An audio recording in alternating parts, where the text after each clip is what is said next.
On demande d'écrire ici dans cet exercice, voilà, d'écrire dans le plan complexe l'équation du cercle de centre 2 moins i et de rayon 5. 2 moins i et de rayon 5.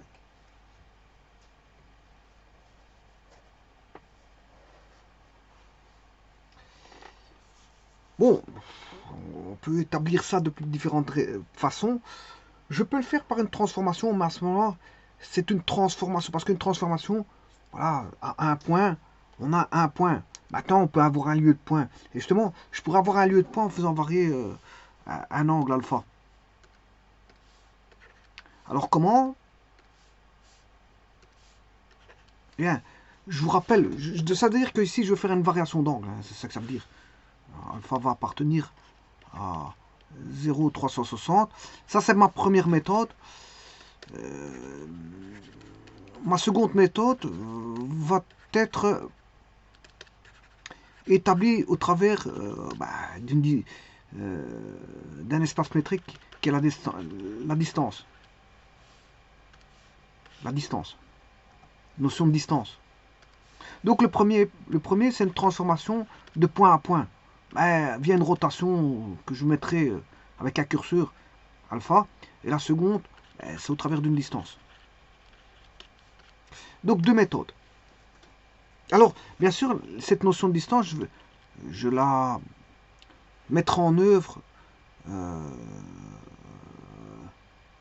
et prouver ce que je raconte. Hein. Bien sûr, ici, je vais chercher la notion de distance et je vais prouver ce que je raconte. Il ne suffit pas de mettre n'importe quoi non plus. Alors, eh bien, on va commencer par une transformation. Alors, pour dessiner un cercle, la meilleure transformation, c'est une rotation. Alors, c'est une rotation, on l'obtient par un produit de nombres complexes. Mais le problème, c'est qu'ici, on n'a pas une rotation à zéro. Hein. On n'a pas une rotation de centre 0, 0, de centre O, c'est-à-dire une rotation décentrée, puisque le centre il est en 2i, 2 moins i. D'ailleurs, je vais mettre tout de suite ce centre-là. Donc, je vais mettre le centre 2, moins i.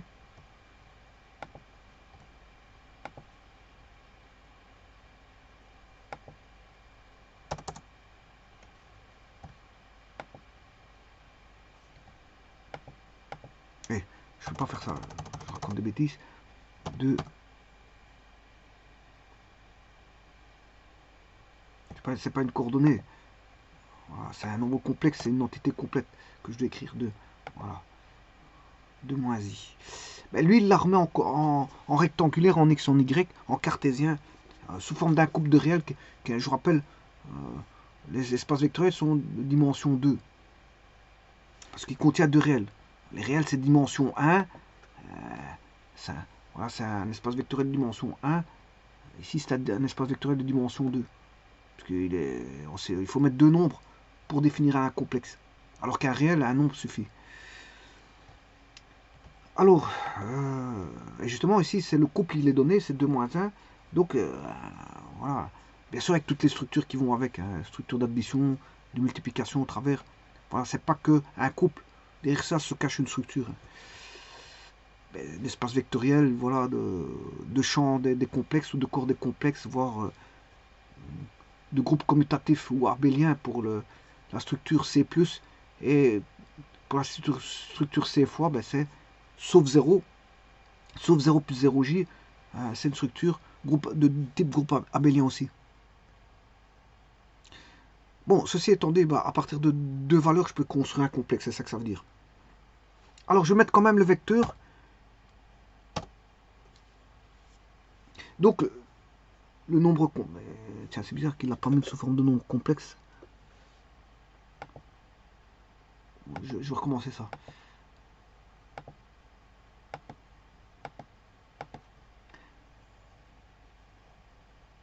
Donc le centre étant 2 moins.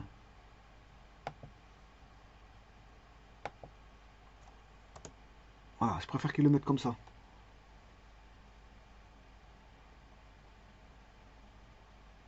Je préfère qu'il le mette comme ça.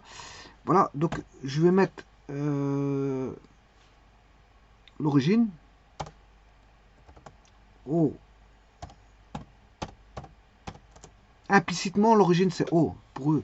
Ben, parfois ils changent. Bon, alors, je fixe O l'origine, comme ça, bon, on est sûr et certain que c'est O et non pas autre chose. Alors, je vais créer le vecteur O, virgule, Z1.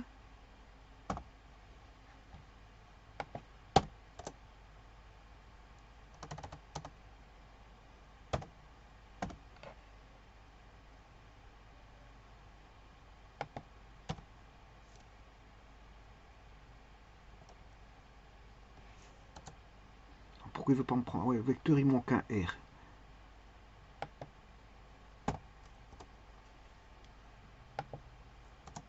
Voilà, avec les composantes. Vous voyez que les coordonnées, ça se met horizontalement. Hein. Par exemple, si je mets C, il va mettre une parenthèse, voilà, horizontale. Quand c'est des composantes, c'est vertical. Vous voyez bien, vecteur, il a mis 2 moins 1 sous des parenthèses en verticalité. Alors qu'une coordonnée, il le met en horizontalité. Mais ça se passe comme ça aussi en mathématiques. En général, on met les coordonnées en horizontale et voilà, les composantes en verticale. Et c'est ça qui fait la distinction. Au niveau des écritures, on sait bien si c'est une composante ou une coordonnée. Comme ça, on les distingue. Mais ici, la composante est égale à la coordonnée parce qu'on débute à l'origine. Voilà. Donc, le centre, il est là, en Z1. Et de là, je vais mettre un cercle de rayon 5. Bon, c'est-à-dire que, normalement, je devrais avoir un cercle centré à l'origine. Bon, attention que centre rayon, il devrait être centré ici et de rayon 5. C'est ce qu'il faudrait faire.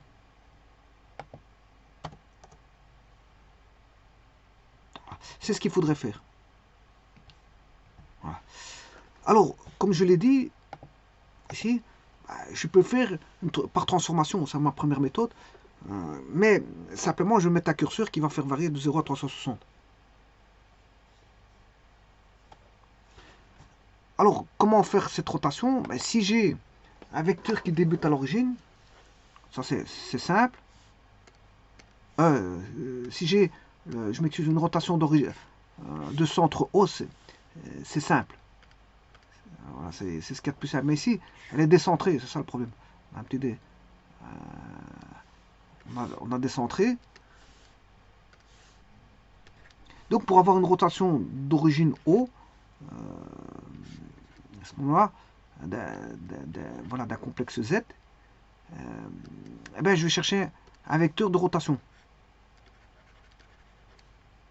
Qui va débuter bien sûr en RZ en 0, 0. L'angle 0, c'est par rapport à l'angle, c'est par rapport à l'axe RZ des réels. Et donc, je prends un nombre complexe de module 1 de la forme suivante, où alpha est la rotation. Voilà, et celui-ci est bien de module 1. Et c'est lui qui va diriger, enfin, qui va dicter sa loi concernant la rotation du complexe Z.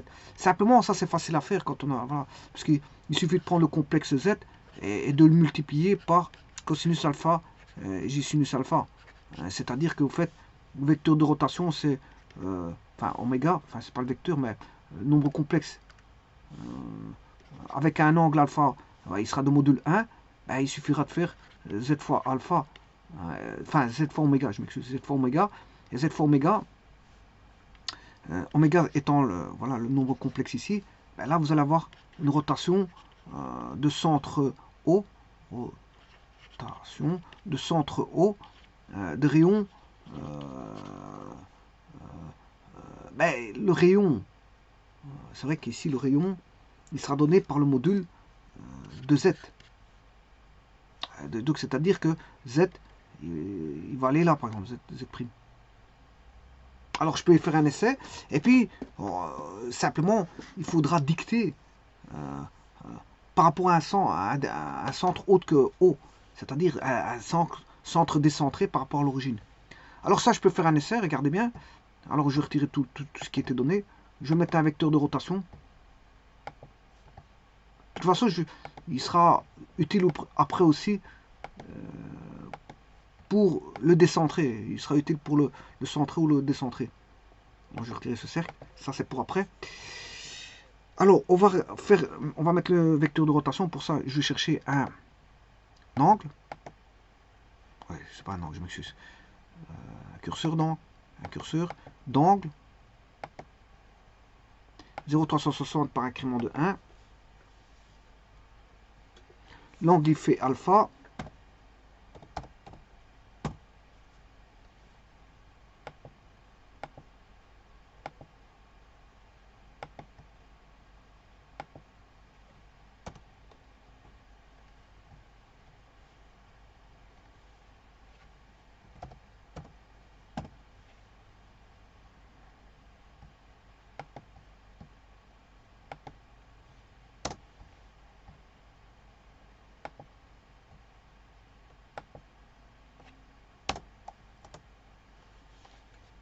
Voilà.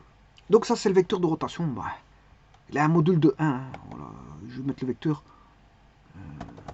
Vecteur O, Z indice 2. Voilà. C'est lui qui va dicter ma rotation. Alors, pas simplement, je devrais le faire de 0 à 360. Hein. Voilà, je vais faire de transformation point à point. Point à point pour chacun des points. Pour dessiner, voilà, une trace qui sera un cercle. Bon, mais ça, il va dicter la rotation. Par exemple, si je mets un nombre complexe, je vais faire tourner un nombre complexe, qui est 3 moins 5i, par exemple.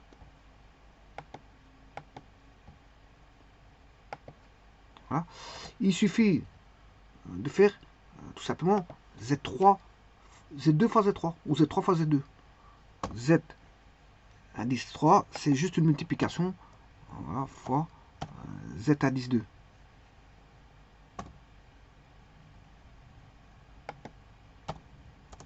Voilà. Z indice 2. C'est pas bon. Il faut que je recommence tout. Z indice 3 fois Z indice 2.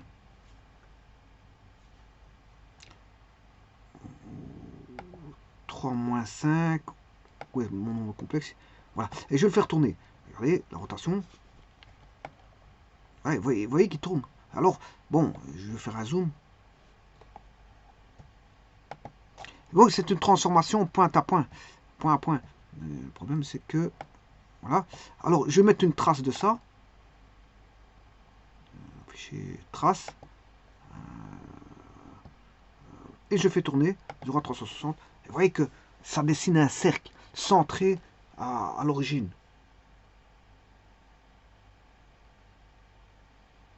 Ça dessine un cercle centré à l'origine. Alors, alpha égale 0, c'est le point de départ du complexe. Et puis, il démarre. Et puis, il va faire 360. Ouais, donc, c'est un système, on va dire, c'est une manière d'obtenir un cercle par les transformations. C'est de multiplier deux complexes pour lequel un complexe donne, voilà, donne l'angle de rotation par rapport à l'origine. Bon, maintenant, voyons voir, pour notre cas de figure qui nous concerne ici, là, on est décentré, on n'est plus centré. Il suffit plus de faire une multiplication tout azimut, parce qu'il faut... déjà, on a un décentrage. Le décentrage, c'est une translation. Voilà, si je veux décentrer, de là jusqu'à ce point-là, il y a un décentrage. Donc, vous comprendrez que j'aurai Z fois oméga, mais c'est pas Z. C'est pas Z. Voilà. Mais il faudra faire plus A d'office. Parce que il y a une translation qui va de là à là. Alors pour ça, bon, ici le centre il est là, mais maintenant, pour les explications, supposons que le centre soit ailleurs, soit là, soit ici par exemple, le centre A, voilà, ça c'est le centre, hein. C'est le complexe A. Voilà. Supposons que le vecteur que je vais faire tourner, enfin le complexe que je vais faire tourner, il est ici. Là. Ça veut dire que je dois me ramener ce complexe ici. Voilà.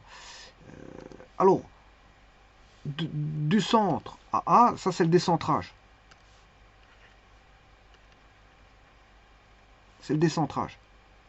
Donc, moi ici, ce que je dois faire, c'est pas multiplier Z, mais un vecteur U. Le tout, c'est de trouver, enfin, un complexe U.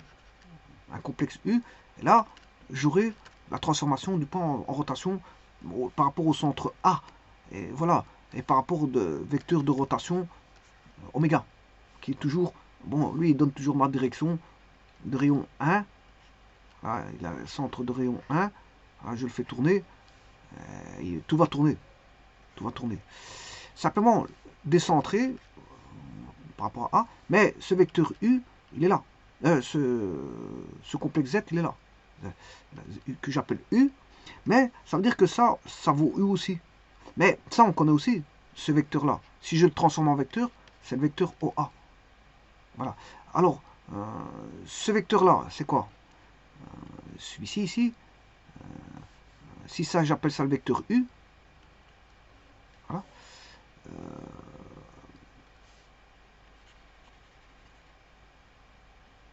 Est-ce qu'on connaît ça?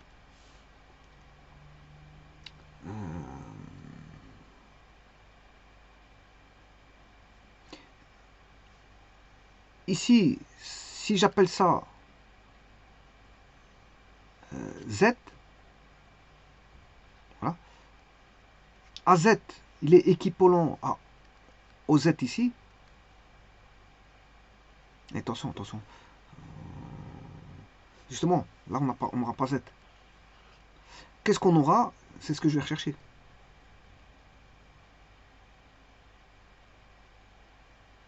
Si lui, non, ça c'est simple. Parce que celui-là, il vaut Z, celui-là, il vaut A.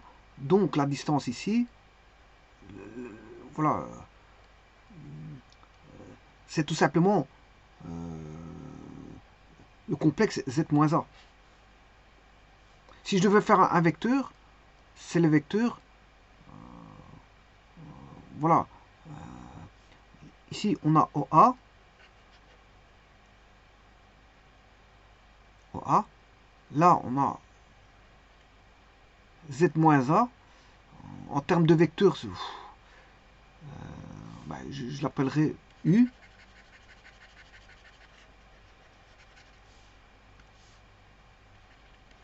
U. Par contre, lui, il ferait OZ. Et là, je peux définir U comme étant Z-A. U est égal OZ moins OA. Parce que on sait bien que OA plus U fait OZ. Donc, U, il vaut OZ moins A. Et en termes de complexe, le complexe qui serait ici en U, là, qui serait le point P, U serait la fixe de P en termes de complexe. Hein, en termes de complexe. Donc, je pourrais écrire que c'est Z moins A. Et donc, le U, il est tout trouvé parce que c'est Z moins A. Donc, c'est ça que je dois écrire. Or, le centre, je le connais. Le centre, je le connais. Et X et Z, ce serait tout complexe X plus YJ, qui devrait subir une transformation. Alors, on sait bien que le rayon, il fait 5. Le rayon, il fait 5. Donc, moi, ce que je pourrais faire, c'est de prendre 5 unités. J'ai le centre ici. Ouais, parce que le centre, il se retrouve là-bas.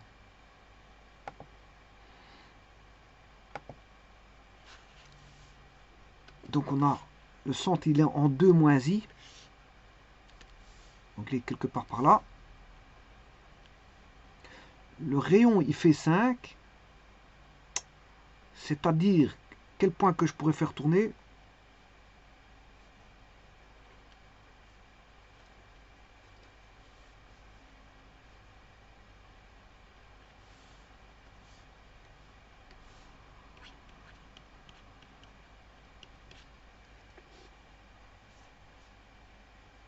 Alors pour avoir un rayon de 5, alors ici en X, enfin en Y,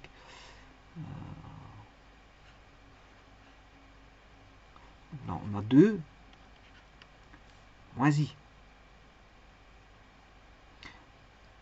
Pour avoir un rayon de 5, il faut que je monte de 4i. 4i. Donc, un point que je ferai tourner, c'est ce point-là. Un point de référence, ce serait celui-ci. Qui serait situé en 2 4i. Je ferai tourner ce point en 2 4i par rapport à A. Donc, ce Z là, ce serait 2 plus 4i fois le vecteur oméga plus le complexe de moins i, qui est le centre. Ça, c'est le centre qui est décalé par rapport à l'origine, voilà, de moins i. Donc là, j'ai bien moins i pour avoir un centre voilà, il faut 4i. Donc on va tenter ceci. Alors oméga, je l'ai déjà. Je vais juste placer mon 2 moins i. Est-ce que je l'ai? Oui. Mon centre, il est là. Il faut que je place juste mon 2 plus 4i.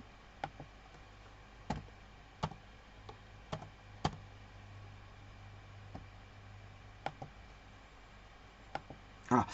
Je vais faire tourner ce point-là. Ça veut dire que je vais faire tourner ce point-là. Or, je vais faire Z5.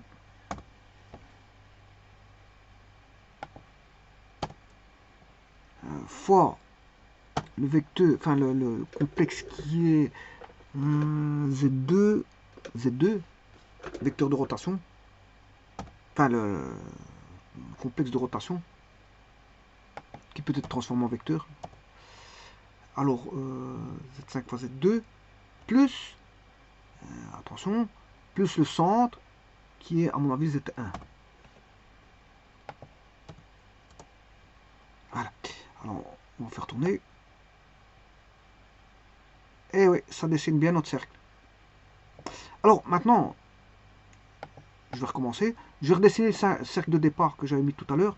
On devait avoir ceci. Eh bien, voyons voir. Faisons une transformation point à point. A.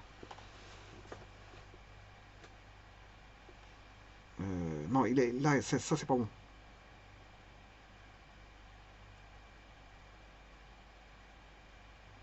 Non, ça c'est pas bon. C'est pas bon.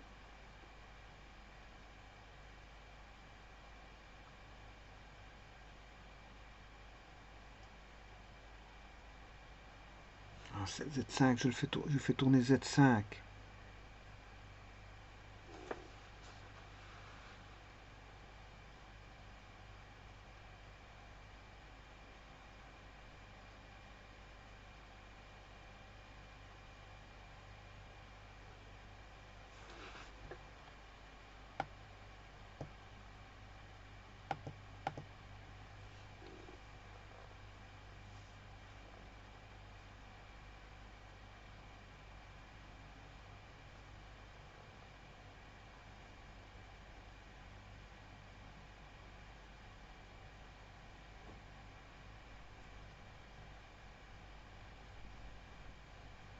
Oui, parce qu'en fait, je fais tourner par rapport à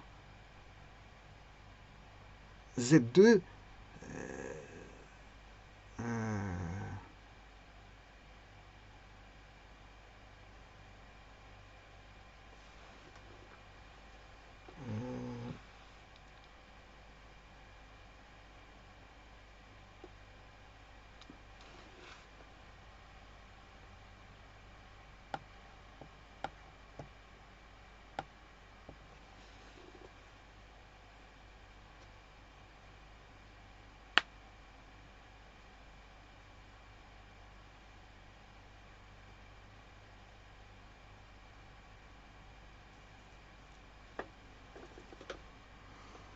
5 fois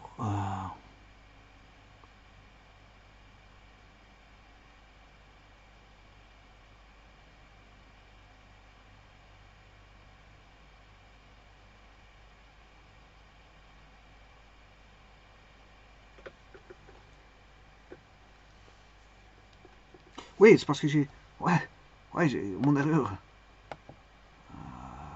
Ouais, mon erreur, elle est où?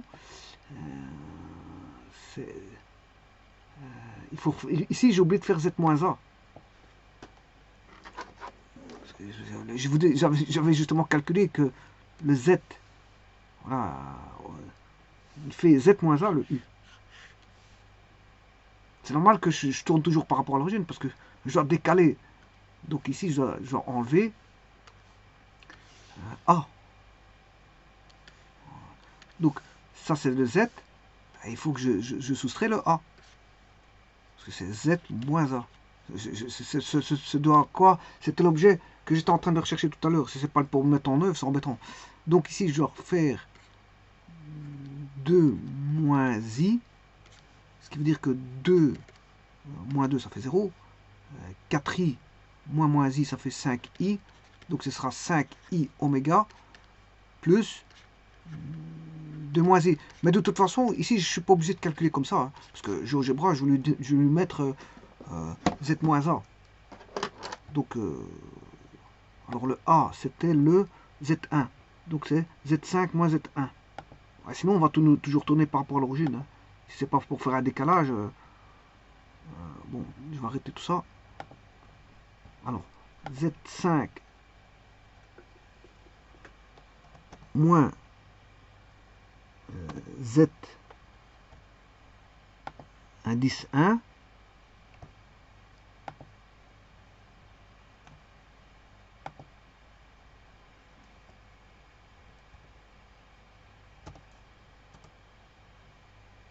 maintenant je peux le faire tourner.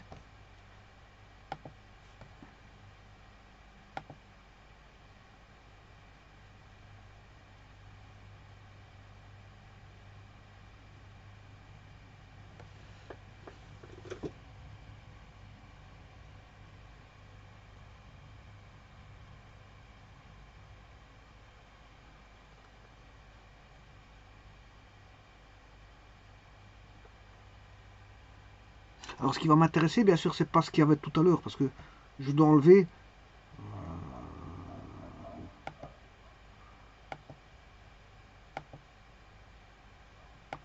c'est ce point-là. Donc c'est bon. Cette fois-ci, c'est bon. Par contre, il y en a un. Je voudrais bien enlever la trace de tout à l'heure. Voilà, c'est ça. Parce qu'il faut que j'enlève la trace de tout à l'heure. Et là, maintenant, je vais remettre une nouvelle trace. Celui-ci. On fait chez la trace.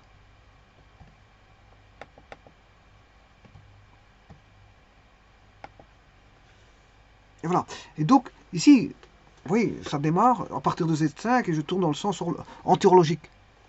Antiorologique. Voilà. Et donc, ça, c'est une façon de présenter un cercle en point par point. Je veux dire, parce que je dois construire point par point, c'est-à-dire que je vais le faire quand même, faire varier alpha. Hein. Alpha, je dois le faire varier. Alpha, je dois le faire varier.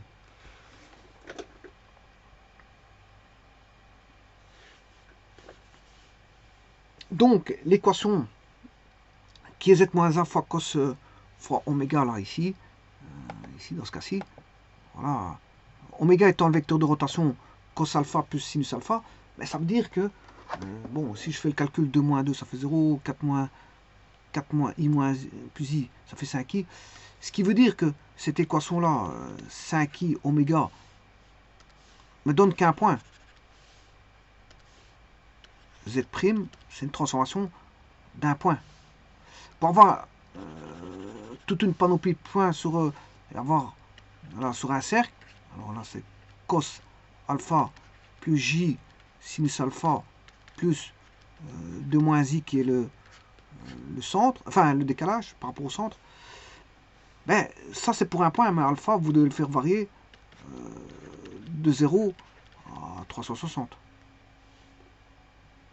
Parce que vous allez avoir une transformation point à point, et puis après, bon, ça va donner un dessin d'un cercle. Dessin d'un cercle. Bon, alors maintenant, ça c'est par une méthode point à point. Ça sont... Voilà, Maintenant, je vais faire par les distances. Par les distances. Alors, ce qui veut dire que,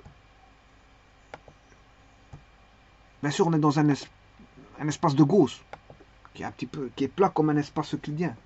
Voilà, qui n'est pas comme un espace euclidien. Donc, c'est pas bombé, il n'y a pas d'altitude là-dessus, rien de tout ça. Bon. Alors, tout d'abord, qu'est-ce que c'est que le produit cartésien de deux ensembles?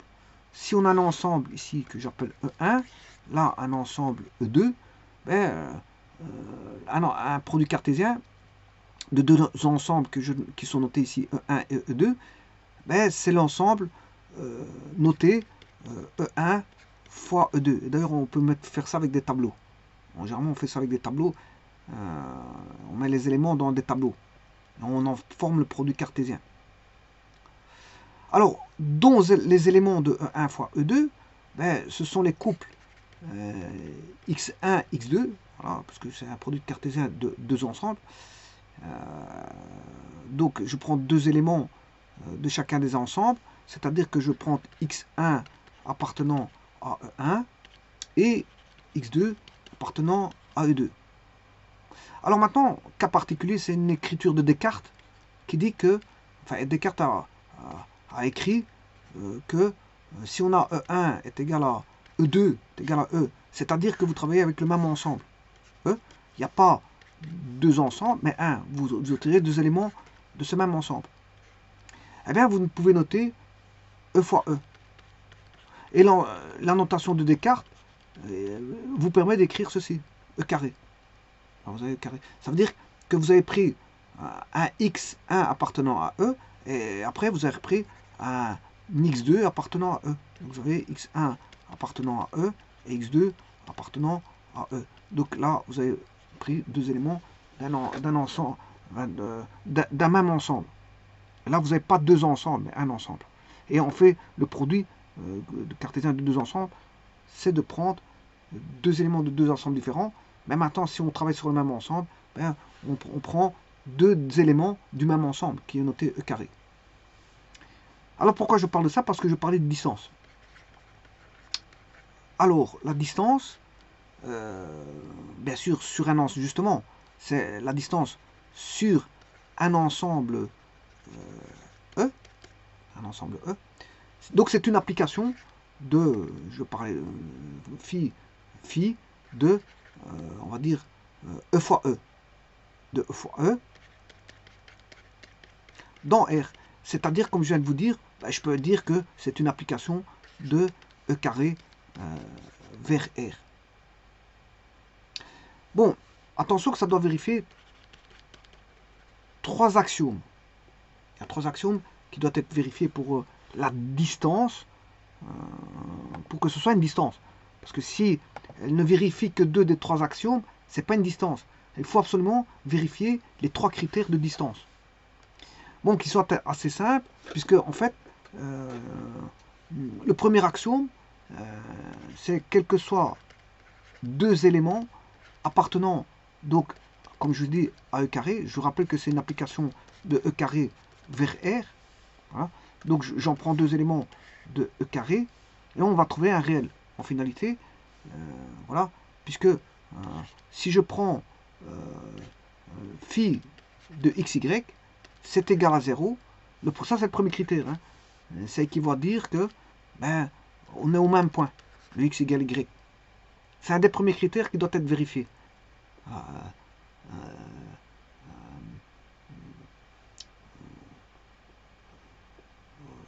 Ça, c'est ce qu'on appelle l'axiome de séparation. L'axiome de séparation. Voilà. Deux éléments sont distincts si voilà, le phi de xy est différent de 0. Mais deux éléments sont identiques, enfin sont au même point, où ils sont identiques si voilà, l'application qui applique de E carré vers R est nulle. Deuxièmement, deuxième critère, donc ça c'était pour la séparation, axiome de séparation. Un deuxième axiome, c'est vous prenez deux valeurs, quel que soit le xy que vous allez prendre, bien sûr appartenant à l'ensemble E carré, parce qu'on travaille avec un ensemble, un seul ensemble, voilà, mais en prenant deux éléments. Mais si vous prenez phi de xy, si vous le calculez, voilà, la valeur réelle que vous allez obtenir pour phi de xy, mais vous devez avoir la même valeur pour yx. Voilà, et ça c'est l'axiome de symétrie. C'est-à-dire que si vous calculez la distance d'un point A à un point B, ben là, c'est la même distance du point B au point A. Bon, l'axiome de séparation, c'est si vous prenez deux points, ben la distance est nulle. Enfin, deux mêmes points. Si vous prenez deux mêmes points, la distance est nulle. Maintenant, si vous prenez deux points séparés, ben, pour deux points séparés, la distance de A à B vaut la distance de B à A. Et ça, c'est l'axiome de symétrie. Oui, de symétrie. Symétrie. Et ça, c'est séparation. Bon. Et puis, bon, les distances, comme le font les GPS, ils calculent par triangularisation. Et voilà, il prend un point A, un point B, un point C. Voilà. Et après, il réduit à chaque fois la triangularisation pour avoir voilà, une approximation la plus grande, pour approximer du mieux possible par un calcul de triangularisation au niveau du GPS. Donc c'est par les signaux satellites, voilà, pour pouvoir voilà, passer une coordonnée correctement, il le fait par calcul de distance. Donc ici, les distances généralement, mis à part deux points, on ne sait pas construire un triangle avec un segment, voilà. Donc là, pour deux points, je veux dire, il n'y a pas de triangularisation là-dessus, hein, parce que c'est un segment. Voilà. Pour avoir une triangularisation, il faut 3 points. 3 points permettent de faire une triangularisation, pas 2 points. Donc ici, si je veux aborder cette triangularisation, je l'aborderai à l'aide de 3 points. C'est-à-dire par la, comment on appelle ça, l'inégalité triangulaire. L'inégalité triangulaire. Donc ici, j'aurai quel que soit x, y appartenant à un carré, quel que soit y, bon, il est déjà repris, mais il me faut un troisième point qui est z. Et là, j'ai bien une triangularisation. Et là, vous avez le critère de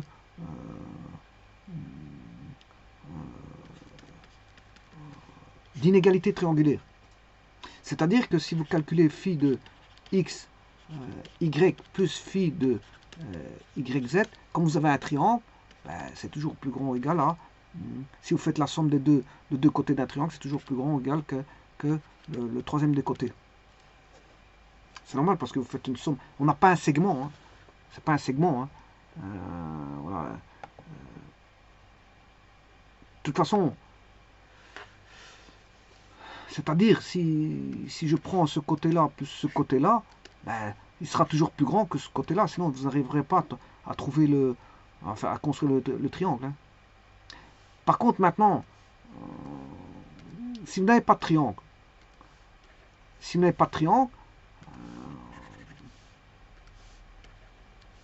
vous avez des segments. C'est-à-dire, là, à ce moment, on a A, B, C. Si lui vaut 4, lui vaut 2. AC, donc AB plus BC, quand c'est pas triangulaire, ben c'est égal. C'est-à-dire vous allez avoir 4 plus 2, ça fait 6. D'où c'est pour ça qu'ici, on permet d'avoir aussi, je veux dire, des segments au travers de ceci. Si c'est égal, c'est des segments. Hein. Voilà. Si c'est strictement plus grand, on va faire des triangles. Et donc, quand on a ces trois critères, absolument ces trois-là, qui sont vérifiés simultanément, ben, on a ce qu'on appelle un espace métrique. Qu'est-ce qu'est un espace métrique? Ben, c'est le fameux phi. L'espace, c'est E avec son application phi de E carré vers R. Donc, c'est les éléments que vous allez prendre, tous les éléments que vous allez prendre tous les éléments que vous allez prendre, les coupes d'éléments que vous allez prendre de E. Donc on part d'un espace E qui est un ensemble, et le phi qui sera une application de E carré vers R. Voilà, et cette application-là, c'est phi. Et donc, bien sûr, derrière ça se cachent, comme je l'ai dit, les trois critères. Le critère de séparation, le critère de symétrie, les critères de inégalité triangulaire, mais qui peut incorporer aussi un non-triangle, c'est-à-dire un segment, des segments. Parce que je vous ai dit que ça pouvait être égal. Donc c'est valable aussi pour des segments. C'est valable aussi pour des triangles, par une triangularisation ou par des segments. Parce qu'on n'a pas toujours... on peut avoir des segments, on peut, voilà, tout peut se placer sur une droite. À la place d'avoir 3 points qui sont non alignés, on peut avoir des points alignés dans le plan. Voilà.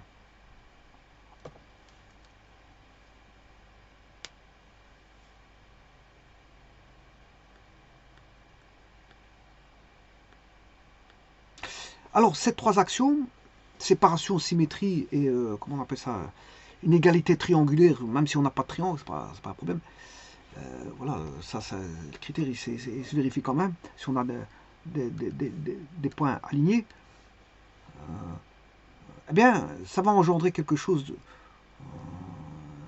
particulier, c'est que on aura la distance qui est positive. On a là ce qu'on appelle la positivité de la distance. Donc une distance sera toujours une valeur positive. Et ça, on va dire que c'est une condition nécessaire pour que phi ait une chance d'être une distance. Donc la première des choses, c'est de calculer s'il y a des valeurs négatives. Je veux dire, bon, elle peut pas être considérée comme être une possible distance, puisque une distance est positive. Si c'est négatif, c'est pas une distance.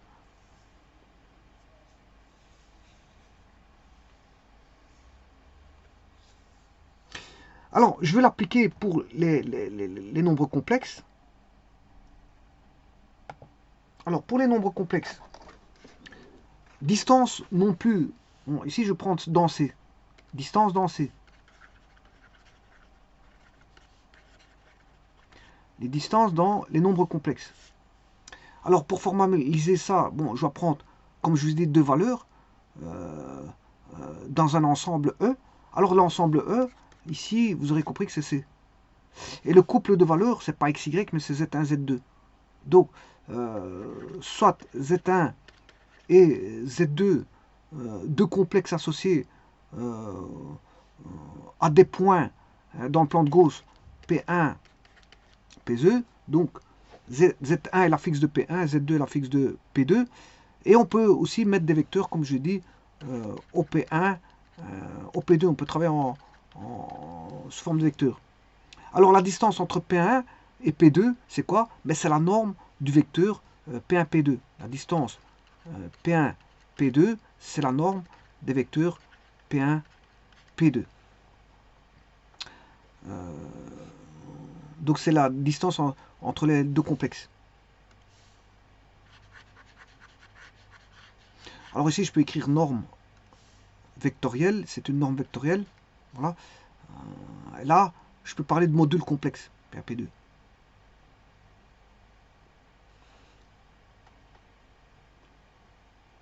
Donc c'est la distance entre les complexes Z1, Z2. P1, P2, c'est la distance complexe entre Z1, Z2. Et elle s'écrit avec les notations sur C, dans C, Z1 moins Z2. Et attention que P1, P2, ce sont des points. Donc la distance dans C, c'est Z1 moins Z2.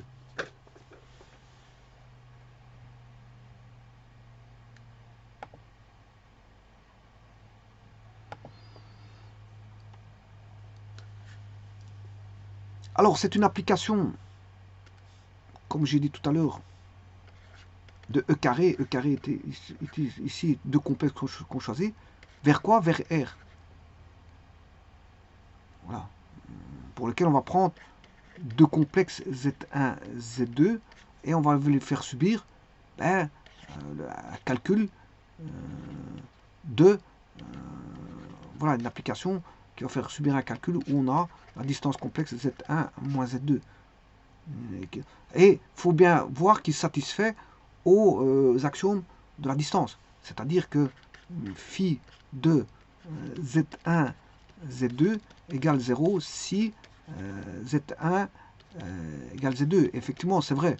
Parce que si je mets ici, si vous avez Z1 égale Z2, Z1 moins Z2, ça fera 0. Le module de 0, ça fait 0. Donc, celui-ci, il est vérifié.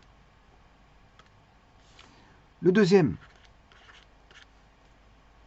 phi de Z1, Z2 est égal à phi de Z2, Z1. Et c'est vérifié aussi. Pourquoi? Parce que si vous mettez là-dedans Z1 moins Z2, Z1 moins Z2, c'est égal à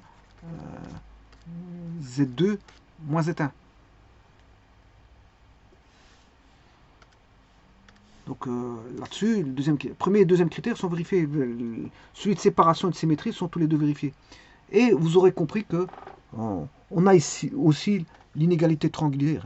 Alors, voilà, parce que d'après les propriétés des modules, dans les modules, on a les propriétés des, voilà, sur les inégalités triangulaires.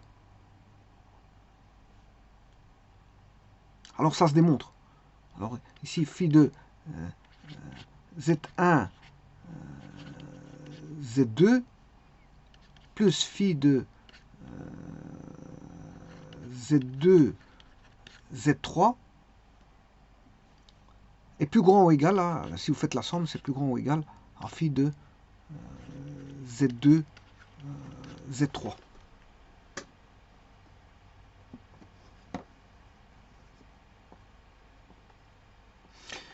Alors, je vais appliquer ça ici pour cet exercice. Là, écrire dans le plan complexe l'équation du cercle de centre 2 moins i de rayon 5, eh bien, tout devient simple, parce que je vais chercher la distance, tout simplement. C'est-à-dire que je vais aller... bon, je vais tout retirer ici. On connaît tout.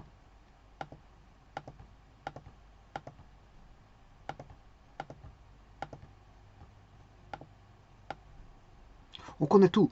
On connaît Z1, on connaît la distance de Z1 à Z2. Alors je rappelle que la définition d'un cercle, c'est un cercle, c'est le lieu des points qui est situé à on va dire, équidistance, c'est à équidistance, à égale distance d'un point fixe qu'on appelle le centre. Et le centre ici, il est en 2 moins i. Ça, c'est le centre, qui est un complexe que je vais appeler Z1. Voilà, c'est 2 moins i. Le centre étant 2 moins i, c'est-à-dire le complexe Z1 2 moins i. Voilà, son centre que je vais appeler O'. Voilà, O'. Et je vais chercher la distance de O' à P. Qu'est-ce que c'est que P? Ben, P, c'est un point où se situe un affixe Z, un complexe x plus yj. C'est le lieu des points x plus yj qui seront situés à un rayon de 5. Donc, c'est-à-dire que la distance O'P est égale 5, tout simplement. Donc, c'est-à-dire que je vais appliquer, alors, si je l'appelle Z2, j'aurai Z1 moins Z2, ou Z2 moins Z1, puisque d'après la définition de distance, on a l'axiome de, on va dire, symétrie. Donc, je peux calculer Z1 moins Z2 ou Z2 moins Z1. Alors, si je calcule Z2 moins Z1, alors cette distance, on la connaît, puisque c'est le rayon constant, qui vaut 5. Donc, ce qui veut dire que j'aurai Z2, bon, Z2, je vais l'appeler Z. Hein. Voilà, pour avoir une visibilité, je vais l'appeler Z, moins Z1, et Z1, bon, c'est bien ce qu'il vaut, puisque c'est 2 moins I. Voilà, et cette distance doit valoir 5. Voilà, et donc, là, décrit le lieu des points d'un cercle centré en 2 moins I de rayon 5. Bon, alors maintenant, je vais prouver que c'est bien un cercle. Je vais le prouver. Je vais considérer que Z c'est x plus y, c'est un complexe qui vaut x plus yj. Voilà. Moins 2 moins i. Voilà, en module qui vaut 5. Ça veut dire le module. Hein. Distance, c'est le module aussi. Hein. Donc, x moins 2 plus y plus 1 j, voilà, son module doit valoir 5.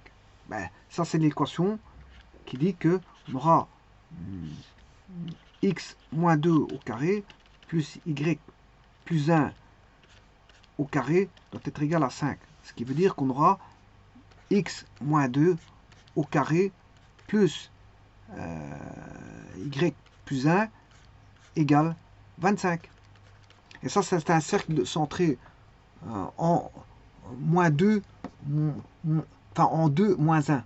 Le centre est en 2 moins 1. Regardez bien.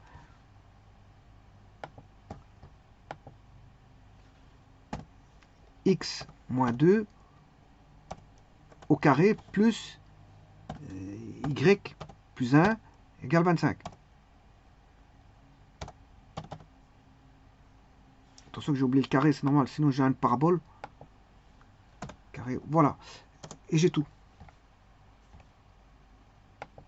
Donc là, vous voyez bien que maintenant, je peux mettre la rotation de tout à l'heure. Donc je vais mettre la rotation ici. L'angle, voilà.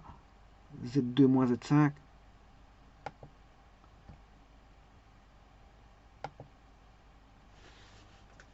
Et voilà, vous voyez qu'il y a deux méthodes il y a plusieurs méthodes. Bref, voilà, on voit deux. Une qui est à point et l'autre qui donne une équation. Donc le module, voilà, c'est le module doit être égal à 5. Donc au travers des distances.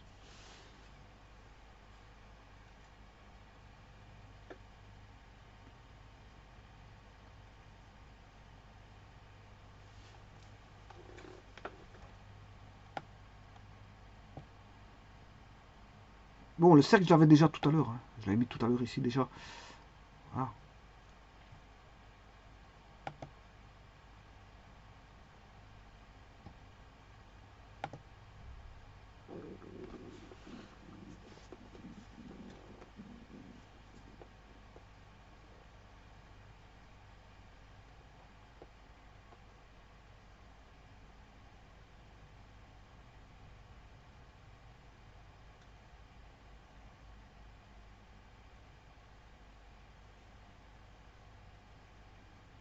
Je vous remercie.